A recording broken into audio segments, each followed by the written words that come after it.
Boa tarde, internautas da TV 247, eu sou Daiane Santos, estou aqui ao lado do Paulo Moreira Leite. Hoje eu estou um pouco anasalada, vocês vão sentir um pouco aí o som um pouco diferente, porque eu estou com sinusite, a cidade de São Paulo está bastante seca. Eu vou falar com uma advogada que também está num local bastante seco, né, Paulo? Brasília. Nós vamos conversar com a Tânia Maria de Oliveira, que é coordenadora executiva da Associação Brasileira de Juristas pela Democracia. Ela é advogada, como eu disse, e a gente vai tratar um pouco sobre esses vazamentos do The Intercept. Tânia, muito obrigada pela sua participação aqui conosco, tudo bem? Tudo bem, Daiane, que prazer. Boa tarde a todos os telespectadores aí da TV 247. Boa tarde, Paulo. É um prazer estar falando com vocês aqui. Dessa secura de Brasília, realmente muito seco nessa época. Paulo, quer começar? Quero. Deixa eu falar.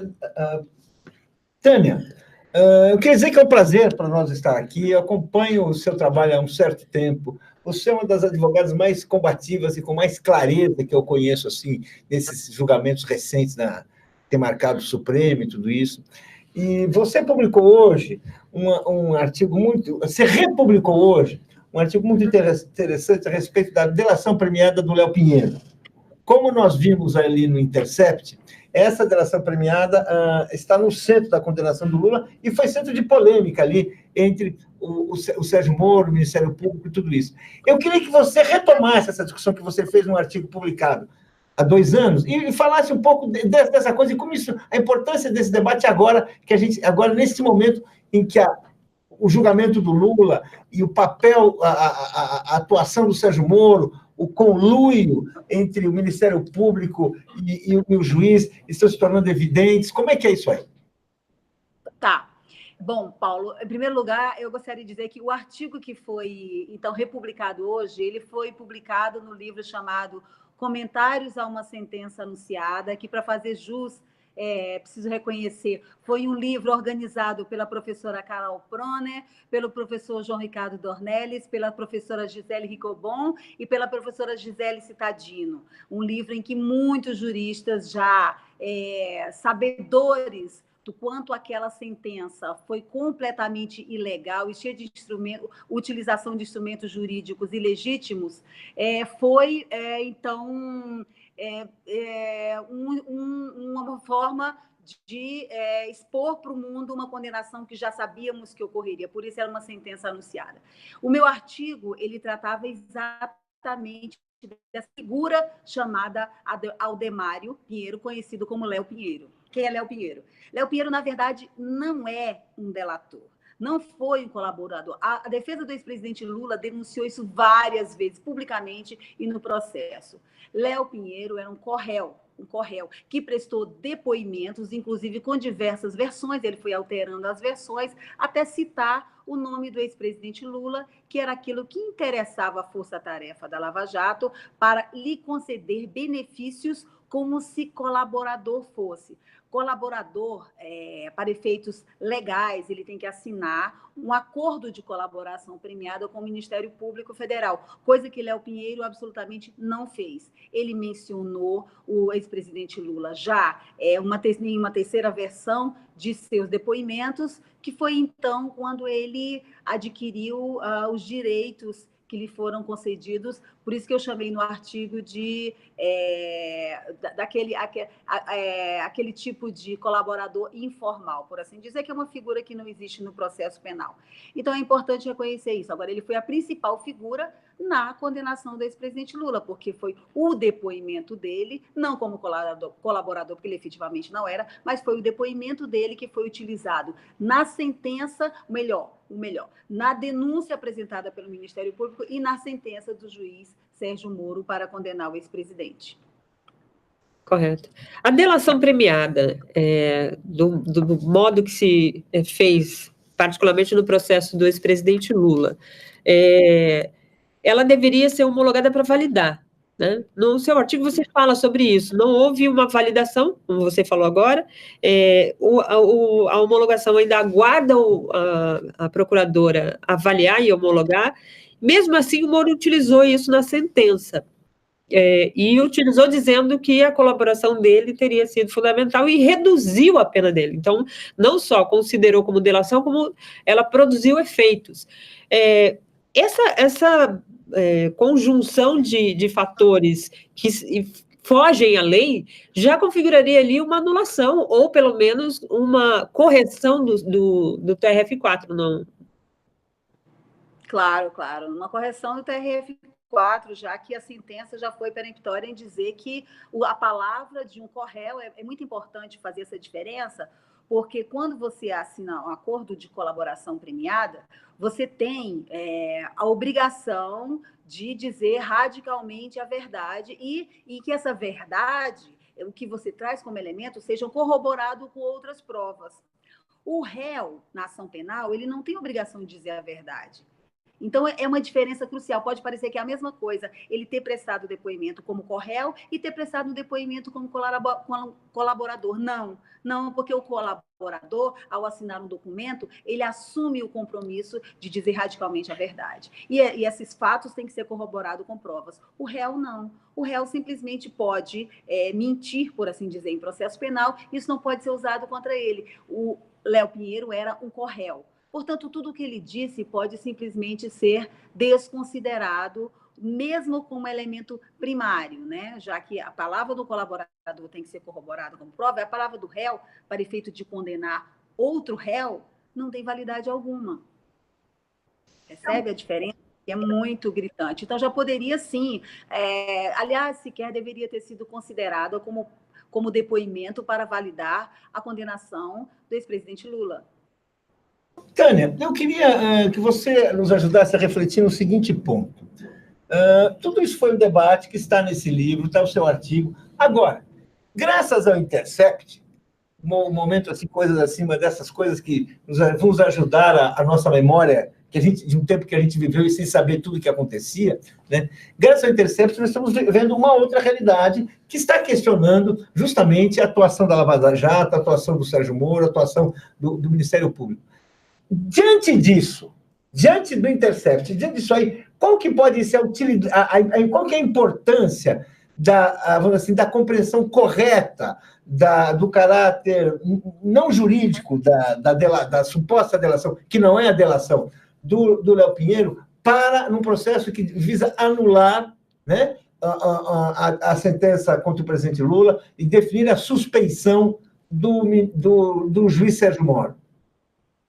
Veja bem, Paulo, o próprio fato de centenas de juristas terem escrito esse tempo todo, não apenas no livro Comentários a uma Sentença Anunciada, mas em diversos artigos, durante esse período de existência da Lava Jato, quer dizer, desde 2014 para cá, e substancialmente após a condenação do ex-presidente Lula, é prova de que a imparcialidade do juiz ela já estava sendo questionada, ou melhor, para nós, comprovada diante das sucessivas ilegalidades que ele vinha praticando, e que o comportamento dos membros do Ministério Público também não era diferente disso. Então, na verdade, o que faz o portal, eu costumo fazer uma brincadeira depois que o portal da Intercept Brasil começou a fazer as divulgações, é que o que ele trouxe para a gente é o que a Lava Jato nunca teve, né? Nós sempre tivemos a convicção de que Moro era um juiz parcial e de que a força-tarefa da Lava Jato tinha objetivos de apenas condenar determinadas pessoas e não de combater a corrupção. O que o Intercept traz para a gente são as provas, porque convicções nós já tínhamos. Então, o que a Lava Jato nunca teve, as provas. Então, veja bem, tudo isso já estava para a gente muito bem demonstrado. Agora, é de extrema gravidade tudo que vem sendo divulgado pelo portal da Intercept e agora com os canais outros que são parceiros, né, do canal, do portal, nessas divulgações, a Folha de São Paulo, a revista Veja, o próprio canal do Reinaldo Azevedo, enfim, todos os parceiros que o Glenn Greenwald está trazendo para essas divulgações. É muito grave, porque traz cabalmente a demonstração de tudo que foi feito dentro da Operação Lava Jato teve objetivos específicos, não de combater a corrupção, mas de atingir pessoas previamente determinadas. E aí eu não sei se eu vou avançar um pouquinho naquilo que vocês estão pretendendo, mas tem umas coisas curiosas, né? A narrativa que os membros da Força Tarefa e o ex-ministro Lula estão construindo para combater essas divulgações, elas são realmente muito curiosas, né? Começou com não me lembro, né? Não me lembro. Aí vai para existe um hacker que adulterou os diálogos e por fim, se os diálogos são reais, eles não têm a menor relevância. É muito curioso que um hacker tenha pela primeira vez na história invadido um mecanismo, um aplicativo de comunicação mundial para investigar uma operação no Brasil e tenha adulterado diálogos que não têm a menor relevância. É muito bizarra a versão que eles criam. Então, veja, os diálogos não só têm muita relevância, como eles são demonstradores peremptórios da parcialidade do juiz e que toda operação efetivamente é uma farsa. Então, na verdade, a questão Léo Pinheiro aí, nesse conjunto de coisas que é trazido pelo portal da Intercept e pelos outros meios de comunicação, é apenas mais um elemento. É apenas mais um elemento, porque são muitos os que estão ali postos. Tânia, nesse conjunto de vazamentos trazidos aí pelo The Intercept, mostra muito uma preocupação de não parecer aquilo que é, né? Tanto dos procuradores quanto até do próprio Moro durante aí algumas conversas. A parte da imprensa, nessa situação toda, diz que há 3.000 provas que sustentariam aí a condenação do ex-presidente Lula. No entanto, tanto a condenação oficialmente publicada quanto os diálogos demonstram que o Léo Pinheiro foi crucial e era ele, entre aspas, essa prova construída contra o ex-presidente Lula. Eu queria que você falasse um pouco mais sobre isso, porque parece que há muitas provas contra o ex-presidente Lula.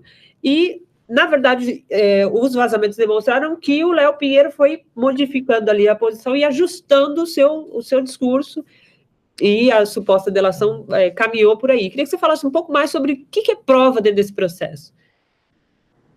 É curioso falar de 3.000 provas quando existem diálogos do próprio procurador Deltan Dallagnol na véspera de oferecer a denúncia, dizendo que não tinha a menor certeza a respeito disso, né? Não existem, na verdade, não existe prova alguma. Não existe prova alguma de que, falando concretamente do caso do Triplex, não existe prova alguma de que o ex-presidente Lula teria a propriedade daquele imóvel. Na verdade, ele foi condenado por uma suposta promessa de propriedade de um imóvel. Então, o Léo Pinheiro teria prometido a ele um imóvel em troca de nomeações e influência nos processos dentro da Petrobras, num período em que ele sequer era presidente da República. Então, não existe prova alguma. Né? E ele negou isso durante todo o processo, né, Tânia? Ele negou isso durante todo o processo. Eu falei lá atrás que ele foi mudando a versão, é exatamente isso. Ele negou em vários depoimentos, até que em determinado momento, e ele diz isso claramente, estou orientado pelo meu advogado, ele recebe orientação do advogado dele para, então, caminhar no sentido que favorecesse o acordo de colaboração premiada que ele já vinha tentando fazer, obviamente para receber os benefícios que a Lava Jato deu para todos os colaboradores, a redução de pena, o regime semiaberto, né? Uma prova de que larga parte deles está em casa dentro desse regime. Então, o Léo Pinheiro foi modificando, né? Isso fica muito óbvio quando a gente vê as filmagens aí dos depoimentos, ele foi modificando a versão até o ponto de citar o ex-presidente Lula, que era o que era exigido, então, pela Força Tarefa, para, então, servir de base para a sua condenação. Foi realmente muito significativo dele. Tem alguma alegação do Ministério Público para até agora não ter referendado a suposta delação premiada no Léo Pinheiro, o que, na verdade, retira o seu valor legal. Se nós formos pensar assim, rigorosamente... Ele pegou benefício. Né, pegou benefício, condenou, então, mas e essa prova até agora não tem um valor legal assumido. Por quê? O Ministério Público nunca justificou, pelo menos publicamente, o porquê do não. Existem, dentro das conversas e nos próprios documentos, dentro no âmbito dos processos, as dúvidas sobre o valor da palavra dele, da colaboração. O que acontece, nos parece, é que o momento em que eles pareciam caminhar para essa homologação, já existia a pressa de condenar o ex-presidente. Então, como eu falei em comentário mais recente, inclusive, sobre o artigo, o problema é que a sentença tinha pressa, a condenação tinha pressa. Então, no momento em que eles caminhavam para a homologação, eles apressaram e o juiz Sérgio Moro já sentenciou, o que deixou como desnecessário, por assim dizer, a própria homologação do acordo. Se ele utilizou os termos do depoimento dele como corréu, a homologação do acordo foi considerada desnecessária, ainda que seja completamente questionável os benefícios que tenham sido concedidos a ele na condição de corréu e a validação que se deu ao depoimento que ele prestou. Corréu, ele pode mentir, né? Claro. Tem outra natureza esse depoimento. Não tem obrigação, né? Inclusive é princípio constitucional, né? Ninguém pode produzir, você não pode produzir prova contra si, o que as pessoas costumam, no jargão mais popular, dizer que o réu tem direito a mentir, né? Mas, ao fim e ao cabo, é isso, ele não tem nenhuma... O que é importante perceber que ele não tem nenhuma consequência de alguma mentira que diga, portanto, nenhum compromisso com a verdade, diferente do colaborador, e por isso se assina o acordo. Uma última pergunta sobre essa sentença do Sérgio Moro, que é condenação por objeto não indeterminado, não, objeto indeterminado. O que quer dizer isso? Porque as pessoas falam de prova, agora quando vai chegar, o que foi que ele recebeu? Quer dizer, qual é a prova? É um objeto indeterminado. Me explica aí o que é isso, para as pessoas entenderem assim, olha, você poder explicar para o teu vizinho, que vai falar, não, mas está cheio de prova, eu li no jornal que é 3.000 provas, daí, vamos lá. E só para reforçando aqui, tem um telespectador nosso assistindo, que ele pergunta, é o Charles Miranda, como foi que a sentença passou pelo TRF4, diz ele aqui. Aí, aproveitando essa emenda e juntando essa questão do Paulo. Bom, objeto indeterminado, vamos lá. Exatamente, o que são provas de propriedade? Como é que você diz que alguém é proprietário de um imóvel? Você tem uma escritura pública que comprova que alguém é proprietário desse imóvel.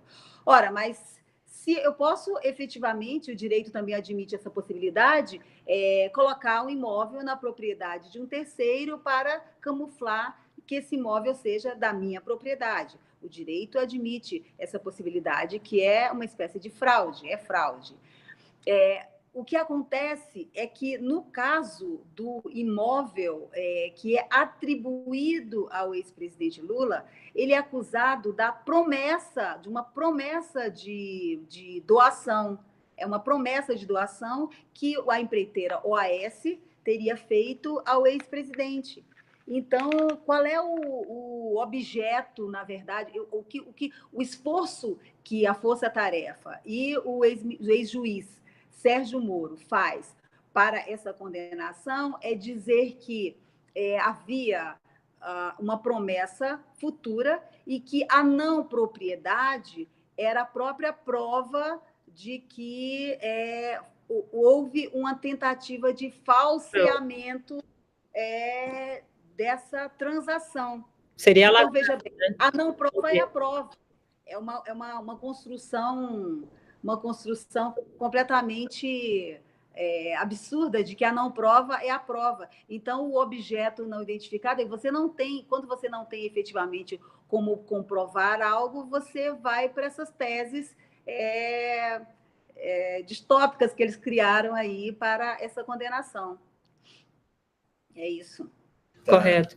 Dentro desse conjunto de situações que nós temos aqui, alguns advogados, ex-promotores, como o próprio Janot, diz que nas conversas não há nada que possa incriminar ou que seja fora dos padrões normais de conversas entre procuradores e advogados, e no caso juiz, né?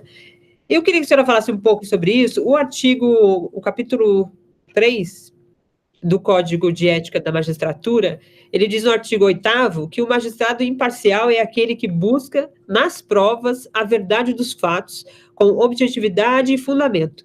O comportamento do Moro foi de buscar a verdade dos fatos nesses diálogos, e isso seria normal? Veja bem, Daiane, não só o ex-procurador-geral Rodrigo Janot, mas outros procuradores têm dito, assim como alguns membros da própria magistratura, que não há nada de anormal nos diálogos. Bom, se membros do Ministério Público Federal e juízes, né, e magistrados entendem que antecipar decisão a uma das partes do processo, que negociar com uma das partes do processo, como conduzir uma investigação, de indicar testemunhas para uma das partes do processo, que indicar caminhos investigativos, desde afastamento de procuradora, até como buscar elementos de prova, ou supostas provas, não compromete a imparcialidade do magistrado, nós temos que rediscutir o conceito de imparcialidade. Temos que rediscutir o que a Constituição Federal, o Código de Ética da Magistratura, como você acabou de ler, inclusive um dos incisos, diz a respeito de imparcialidade. Porque imparcialidade não significa dizer que o juiz não pode, obviamente, conversar com os advogados, conversar com os membros do Ministério Público. O que o juiz não pode conversar com os advogados ou com os membros do Ministério Público, o juiz, nesse caso, o juiz de ação penal, é sobre o andamento, seja das investigações, seja da ação penal, sobre elementos que indiquem caminhos para um ou para outro, porque isso, evidentemente, é uma posição parcial do magistrado. E o Moro, as conversas são absurdamente graves, absolutamente graves. As conversas indicam que o magistrado se relacionava com uma das partes do processo com vistas a condenar os réus das ações penais, ou melhor, de indicar para o Ministério Público o melhor caminho para apresentar a sua denúncia que ele, juiz, iria receber mais tarde. Isso é totalmente parcial, totalmente parcial. Agora, é preciso que a gente tenha claro que quando você ouve uma fala de um membro do Ministério Público ou de algum membro da magistratura, isso se chama autoproteção. Isso significa que eles estão interessados em defender a instituição ou defender a eles mesmos, né? Nesse conjunto aí, nesse banhado de coisa. É bom não perder de vista que uma das pessoas mencionadas em um dos diálogos era assessor do Procurador-Geral da República, que, não por acaso, era o Procurador-Geral Rodrigo Janot, ao tempo dos fatos narrados.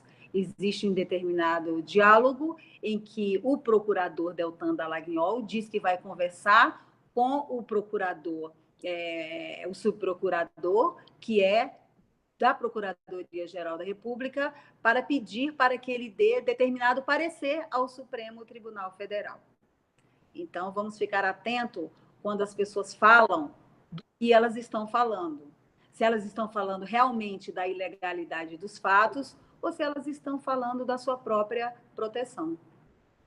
Correto. Estou mudando de assunto. Podemos.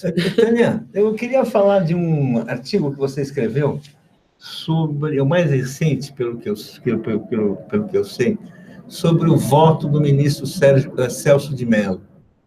Foi um voto que, assim, resolveu uma discussão aí sobre a liberdade do Lula, né, resolveu negativamente, decidiu aquilo, eu acho que não resolveu o debate. E você fez um artigo muito instigante, muito, assim, duro ali, comparando o voto do Celso de Mello, aquele célebre voto da Rosa Weber, em que, na discussão sobre o trânsito em julgado, ela disse que tinha uma convicção, mas ela ia votar de outra forma e achou um argumento para votar de outra forma, que foi o respeito ao colegiado. Você disse que o Celso de Mello votou de uma maneira semelhante dessa vez, mas num comportamento até mais grave. Então, eu gostaria que você fundamentasse isso, porque é um debate muito importante, uma coisa muito importante, e é uma situação que a gente certamente vai enfrentar nos próximos tempos, quando a discussão do Lula certamente vai voltar. Certo. Vamos lá. Vou tentar esclarecer, então, qual foi a minha linha no artigo que você menciona. O que acontece é que o Supremo Tribunal Federal tem sido chamado a responder a essas questões de cunho jurídico que estão sendo levadas em decorrência da atuação dos juízes, tanto nos tribunais, abaixo do Supremo, como pelo juiz singular. Então, naquele momento, em abril de 2018, quando houve o julgamento do habeas corpus preventivo do ex-presidente Lula, a ministra Rosa Weber, então, do Supremo Tribunal Federal, o país inteiro acompanhou, o mundo inteiro acompanhou, disse que a sua posição pessoal a respeito da execução provisória da pena, ou seja, da prisão em segunda instância, como se costuma dizer, era pela manutenção do texto constitucional, ou seja, que alguém não pode ser preso antes do trânsito em julgado da sentença condenatória. Isso no mérito das ações de controle de constitucionalidade que estão no Supremo Tribunal Federal. No entanto, no caso concreto do ex-presidente Lula, no habeas corpus, ela disse que votaria contra para atender ao princípio da colegialidade. Não é que o princípio da colegialidade não exista, é um dos princípios tratado por alguns juristas, por alguns juízes, até para se conferir certa segurança jurídica. Mas naquele momento foi absolutamente estranho que uma juíza quisesse atender ao princípio da colegialidade, abrindo mão daquilo que era o seu pensamento jurídico-filosófico de fundo, sendo que, na verdade, o voto dela levaria a colegialidade para um lado ou para outro, né? E ela estava votando no sentido de não evitar a prisão preventiva de alguém que é o Supremo. Então, a utilização do princípio da colegialidade foi completamente fora de razoabilidade, para falar de um outro princípio. Então, não tinha muito cabimento aquela utilização naquele momento. E causou muita estranheza a uma série de juristas. O ministro Celso de Mello, e é nesse sentido que vai o meu artigo, fez alguma coisa semelhante, porém mais grave, no julgamento recente.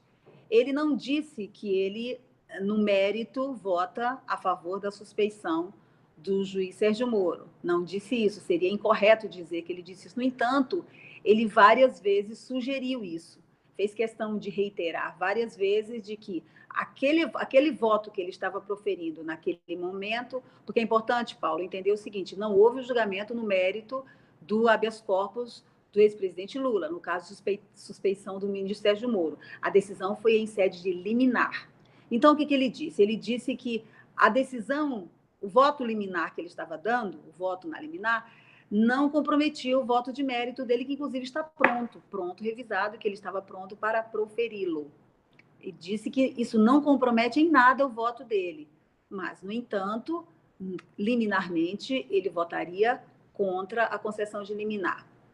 O que me ocorreu é o seguinte, a supor que ministro Celso de Mello tenha já escrito em um voto de mérito que o juiz é suspeito para julgar o ex-presidente Lula, o que obviamente confere a nulidade desse julgamento, como um juiz poderia, tendo se manifestado já no mérito, já escrito, que o juiz é suspeito e que, portanto, a sentença é nula, como ele poderia votar contra em sede de liminar? Porque isso, na prática, é dizer, eu sei que o juiz é suspeito para julgar este réu, eu sei que esse réu está preso ilegalmente, mas eu voto para mantê-lo preso até que apreciemos o mérito. Ora, é possível pensar que um magistrado profira uma decisão dessa, uma decisão que ele sabe que é, a rigor, uma decisão completamente injusta contra alguém que está preso?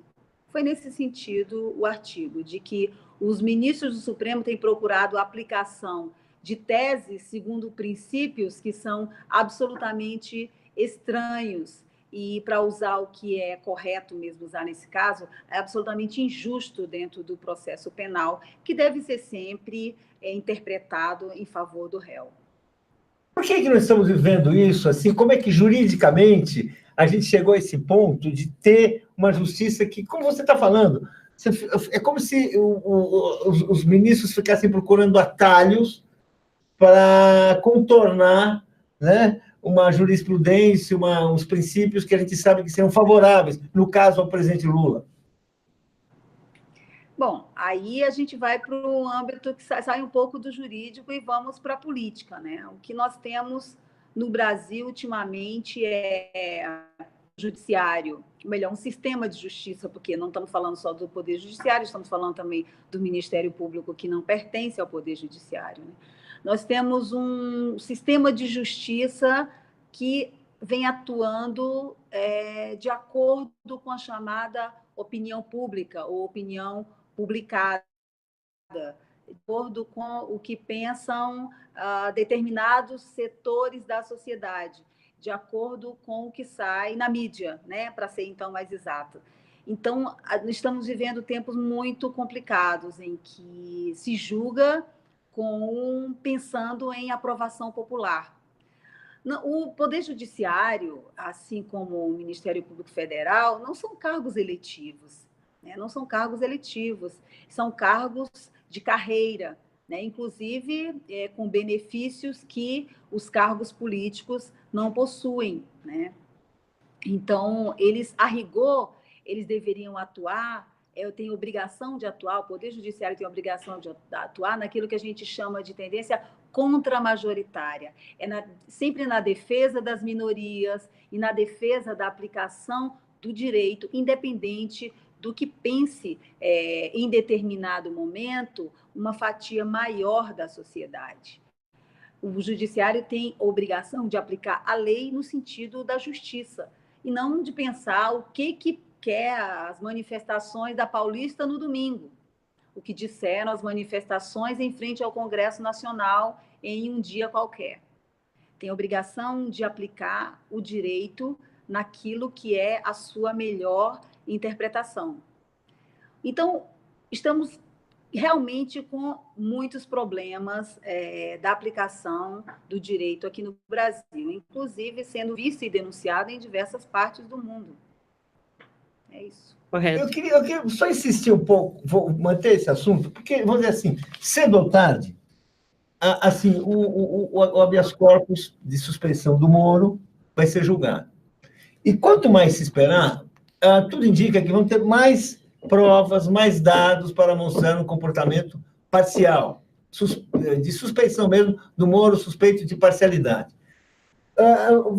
Você acredita, a gente pode acreditar que o Supremo vai ter, assim, a coragem, a disposição de fazer cumprir a lei, mesmo sabendo que o objeto é o presidente Lula, o sujeito dessa história é o presidente Lula, e que qualquer decisão a respeito dele, certamente vai ter, por N razões, vai ter uma posição muito grande ou uma sentença favorável? A gente consegue imaginar isso? Emendando a questão do Paulo, se não fizer, né, quais as consequências disso para a democracia? Porque são fatos muito comprometedores do ponto de vista de um julgamento, seja ele para o Lula ou para qualquer outro cidadão.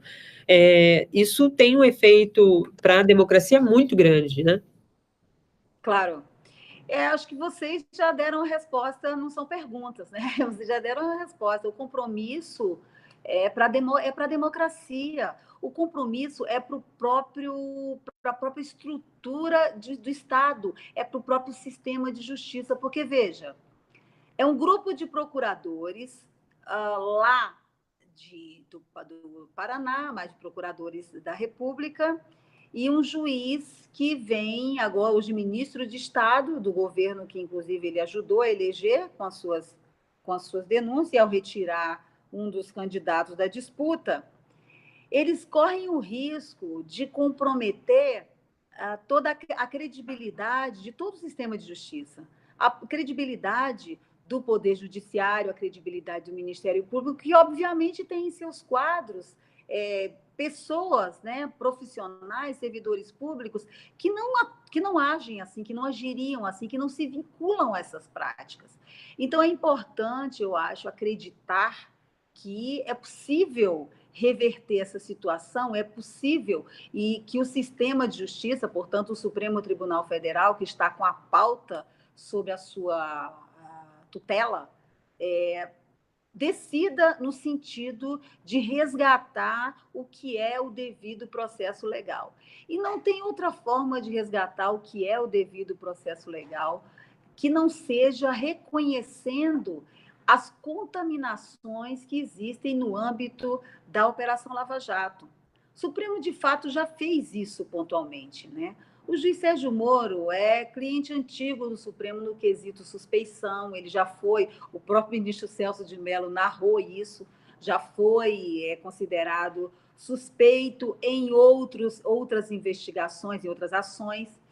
O ministro Sérgio Moro, sim, e ex-juiz, já teve decisão sua revista pelo então condutor da Lava Jato no Supremo Tribunal Federal, que era o ministro Teori Zavascki, no caso dos grampos da presidenta Dilma com o ex-presidente Lula, né? Então, na verdade, o Supremo já teve, ainda que tangencialmente em grau menor, que enfrentar as parcialidades do juiz Sérgio Moro. Isso não é propriamente uma novidade no Supremo Tribunal Federal. Agora, é preciso reconhecer a gravidade dos fatos, a gravidade dos dados e, efetivamente, reconhecer que a Lava Jato necessita de uma revisão do seu formato e reconhecer as ilegalidades praticadas sob pena de comprometer o próprio Supremo Tribunal Federal, sob pena de comprometer todo o sistema de justiça, porque, ao fim e ao cabo, o olhar estará sobre todos. No momento em que se valida tudo que foi divulgado, já que me parece que alguns optam por não negar nenhum dos diálogos, no momento em que se valida, você compromete todo o sistema de justiça, todos dão aval, todos estão comprometidos com isso. Tânia, eu vou ler aqui alguns comentários dos nossos internautas, tem quase 2.500 pessoas assistindo a nossa entrevista. Tem aqui o João Neto, ele dá uma boa tarde a todos. Obrigada, João. A Solange Duarte, parabéns, doutora Tânia, pela competência e seriedade, diz aqui a Solange. Tem um superchat do Mauro Sérgio, ele diz: 3 pautas para a esquerda ocupar as ruas em defesa da Constituição Federal, pelo Estado Democrático de Direito e pelo devido processo legal. Devem ser opostos aos bolsonaros, aqui diz o Mauro, lembrando que deve ser uma pauta aqui da esquerda. A Solange Duarte, ela complementa o comentário dela, dizendo: doutora Tânia, são pessoas como a senhora que nos faz ter esperança de que em algum momento haja justiça para Lula. Tem outros comentários aqui na mesma direção, da Silvinha Brusco, tem a Solange aqui de novo, aí o Heleno Porto, ele fala aqui da questão do Queiroz, lembra que o Queiroz ainda está solto por aí, ninguém fala sobre ele, né? A Sônia Mourão também está nos acompanhando, obrigada, Sônia, um beijo. E eu queria finalizar aqui a nossa entrevista, já estamos nos 10 minutinhos, para entrar a Zapa lá do Rio, falando um pouco sobre essa questão das provas, né? O Sérgio Moro e os procuradores dizem que foi adulterada, que foi hacker e etc., dentro do conteúdo das conversas. Bastaria entregar o celular e mostrar quais eram as conversas, né? Isso seria um indício de que o conteúdo realmente tem veracidade, doutora? Sim, vamos lá. Primeiro lugar, sobre o conteúdo, ser hacker ou não ser hacker e tal, vocês, como profissionais do jornalismo, sabem bem que o sigilo da fonte é uma garantia constitucional, portanto, ficar discutindo de onde veio, de onde não veio, foi hacker ou não hacker, é tão somente uma forma de desviar a atenção dos conteúdos. Os conteúdos, Daiane, para mim, eles são comprovados. Eu tenho feito uma análise ponto a ponto de tudo que é divulgado, tentando verificar em seguida o que aconteceu após aquele diálogo. a data X, o que aconteceu em seguida. Os conteúdos são comprovados pelos fatos. Tudo que eles conversam naqueles diálogos que são divulgados pelo The Intercept, em seguida eles fazem. E é muito fácil, inclusive, verificar isso. Então, os conteúdos são comprovados pelos fatos. Agora, entregar o celular ou não entregar o celular. O Deltan Dallagnol não entregou o celular, é fato. O ex-juiz Sérgio Moro disse que já entregou o celular no primeiro momento para a Polícia Federal naquelas investigações que ele abriu aí para tentar achar o tal do hacker.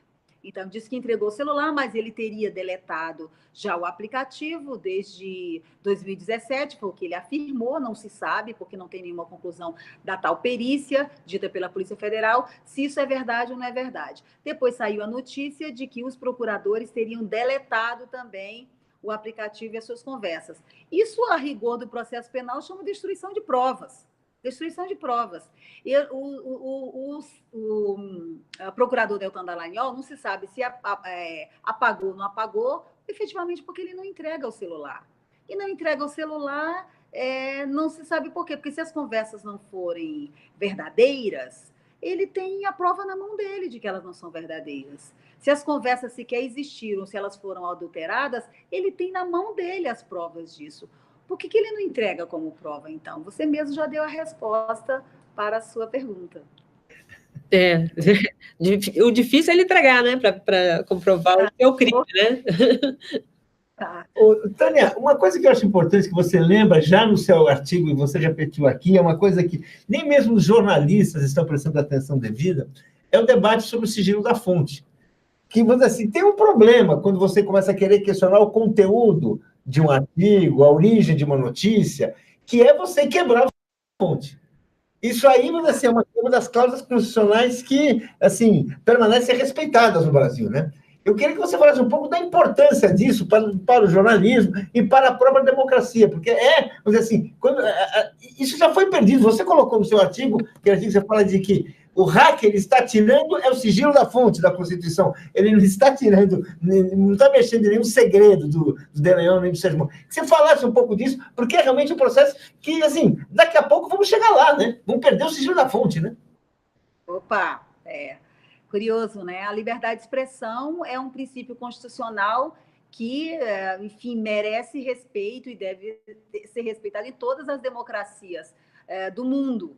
Então, o sigilo da fonte é parte do dispositivo que garante a liberdade de expressão, né? O sigilo da fonte é a liberdade de expressão para os jornalistas, para o seu efetivo trabalho profissional. O curioso aí, Paulo, é pensar que a Lava Jato, que sempre se sustentou em vazamentos, né, que sempre usou de subterfúgios para, em momentos que lhe interessava, mandar para a imprensa as divulgações que serviam para o embasamento das suas ações, agora vem a falar em crime a partir de divulgações, porque eles não sabem qual a origem dessas divulgações. É muito curioso isso, curioso e absolutamente contraditório. Quando é bom lembrar que em entrevista do juiz Sérgio Moro, quando ele divulga aqueles grampos ilegais, que eram ilegais, sim, ele fala que a divulgação não é só a divulgação que era ilegal, e nem era só ilegal em relação à ex-presidenta Dilma, porque o grampo se encerra às 11h15 e a conversa aconteceu às 13h30 e eles divulgaram às 15h30. Então, o grampo era ilegal também em relação ao ex-presidente Lula. Então, mas ele disse que o que interessava não era como foi feito a divulgação ou como foi obtido aquele diálogo. O que interessava era o conteúdo. De repente, agora o conteúdo é o que menos interessa. Eles inventaram uma tese de criminalização aí da fonte, né? Inclusive chegam a alegar e fazem ameaças reais ao Greenwald, dizendo que ele seria não apenas o mensageiro, que ele seria uma espécie de contratante ou o próprio hacker, enfim.